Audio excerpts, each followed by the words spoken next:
माझं नाव श्यामल निलेश मस्कर. सगळ्या महिलांना पहिले तर जागतिक महिला दिनाच्या खूप खूप शुभेच्छा. तुम्ही भरपूर संख्येने उपस्थित राहिलात खरंच. आणि आज मी आल्यानंतर लगेचच 5 मिनिटात प्रसाद सरांना म्हणाले की आज कुठल्याच महिलेला तू बोल जा असं बोलायची गरज नाही पडली. नाही तर एरवी सरांना मॅडमना नेहमी ओरडून ओरडून सांगायची गरज पडते की तुम्ही उठा, कोणीतरी उठा. आज स्वतःहून तू जाते की मी जाऊ असं चाललंय. म्हणजे मला पण आता मी एवढ्या वर्ष संस्थेसोबत कनेक्ट आहे ना, तर हे मला बघून आज आनंद वाटला की आज तरी महिलांची प्रगती आहे. म्हणजे एवढ्या दिवसानंतर किमान काही 4-5 महिलांना बघून तरी तुम्हाला असं वाटते की तिच्यासारखं मी पण पुढे यायला पाहिजे. आणि हेच वाटलं पाहिजे. तुम्ही कुठल्याही भावनेने या की ही जाते म्हणून मला जायचंच आहे किंवा ती गेली मग मी का जाऊ नको, ह्या भावनेने आलात तरी चालेल, पण सगळ्यांनी पुढे या. आता मला जेव्हा कुठल्या कार्यक्रमामध्ये सांगतात, आता सर मॅडम तर मला न विचारता मला सांगतात की तू आज बोलणार आहेस. मला असं विचार करावा नाही लागत की मला पुढे जाऊन काय बोलायचंय. समोर महिला दिसल्या, मान्यवर दिसले की आपोआप सुचत जातं काय म्हणायचंय. आपण घरी काय उजळणी करून येत नाही त्यासाठीची. पण हा सगळा अनुभव केव्हा मिळतो जेव्हा आपण पहिले छोटे छोटे अनुभव घेतो. तुम्ही पहिले 5 मिनिटं कुठल्या तरी कार्यक्रमात बोला, थोडंसं चुकेल, कोणी हसेल, पण त्याचा विचार करू नका. आपलं आत्ता जर चुकलंय तर जेव्हा आपण नेक्स्ट टाइम बोलू तेव्हा ह्याच्यापेक्षा काहीतरी चांगलं आपल्याला बोलता येईल ह्याचा विचार करा. मी एवढंच सांगेन. आणि बाकी सगळं सांगण्याएवढी मी काही तुमच्यापेक्षा मोठी नाहीये. तर मला एवढंच सांगायचं आहे की मी पण जेव्हा इथे जनशिक्षणमध्ये VRTI संस्थेमध्ये जेव्हा जॉईन झाले तेव्हा तुमच्यासारखीच एक स्टुडंट होते. आणि मी लग्नाच्या आधीपासून काम करते जनशिक्षणमध्ये VRTI संस्थेमध्ये. त्यामुळं मी पण अशीच कॉलेज झाल्यानंतर काय करायचं म्हणून घरी बसून होते. नंतर मम्मीने सांगितलं की शिवण क्लास कर. मी तिला म्हणाली की शिवण क्लास कोण करतं, लग्न झालेल्या बायका करतात, ज्यांना घरी बसून करमत नाही, काहीतरी टाइमपास करायचा. मी काय लग्न झालेल्या बायकांसारखं शिवण क्लास करू, मी दुसरा काहीतरी करीन. ती म्हणाली नाही तू कर, तर टाइमपास म्हणून कर, तुझा वेळ जात नाही घरी, मग टाइमपास म्हणून कर.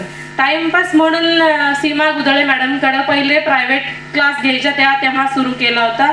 आय थिंक 2014-15 साली वगैरे असेल.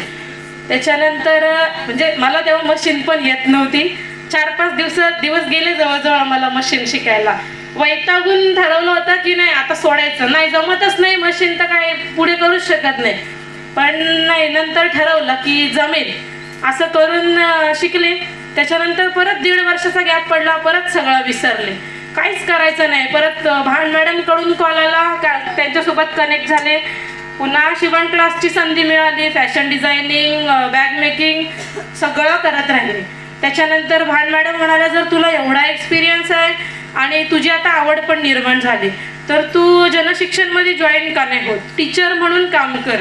VRTI संस्थेकडून तुला काही संधी येतील, तिकडून सगळे आपल्याला हेल्प करतात, जनशिक्षणकडून सगळ्याला आपल्याला हेल्प करतात, तर तू प्रयत्न तर कर. मी बोलले ठीक आहे. पण भान मॅडममुळे मी टीचर झाले. पहिले चुकले, थोडे अनुभव वेगळे आले. कारण ॲज अ स्टुडंट आणि ॲज अ टीचर हा खूप फरक आहे. आणि तो मला तेव्हा जाणवला. स्वतः शिकणं वेगळं, आपण चुकल्यानंतर आपल्याला आपल्या मॅडम आपले सर ओरडून सांगतात, आपण ऐकतो. पण जेव्हा आपण टीचर असतो तेव्हा आपण समोरच्याला समजून सांगायचं असतं. आणि त्यांना ज्या गोष्टी माहिती असतात त्यापेक्षा 4 गोष्टी जास्तच आपल्याला माहिती असणं गरजेचं असतं. आणि मला तसे खूप अनुभव आले. पहिल्याच बॅचला सगळंच अडकल्यासारखं झालं. आणि मुळात आमच्या गावातून सपोर्ट नाही मिळाला, त्यामुळे मला पहिल्या बॅचलाच खूप वाईट अनुभव आला. त्याच्यानंतर घरातल्यांनी वगैरे सपोर्ट केला. माझी पहिली बॅच पण सक्सेसफुल झाली. मी माझ्या घरातच पहिली बॅच घेतली. आणि जे अलाउड नव्हतं, संस्थेमध्ये अलाउड नव्हतं स्वतःच्या घरात बॅच घ्यायला, पण कोकणे सरांनी, रुळेकर सरांनी मला सपोर्ट केला. आणि ते बोलले की तुला जर घ्यायचं आहे ना तर तू घे, पहिली बॅच घरात घे.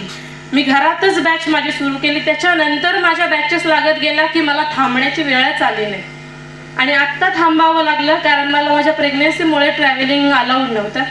त्याच्यानंतर आत्ता पण माझे काम जॉईन करायची इच्छा आहे आणि ते पण मी लवकरच करेन.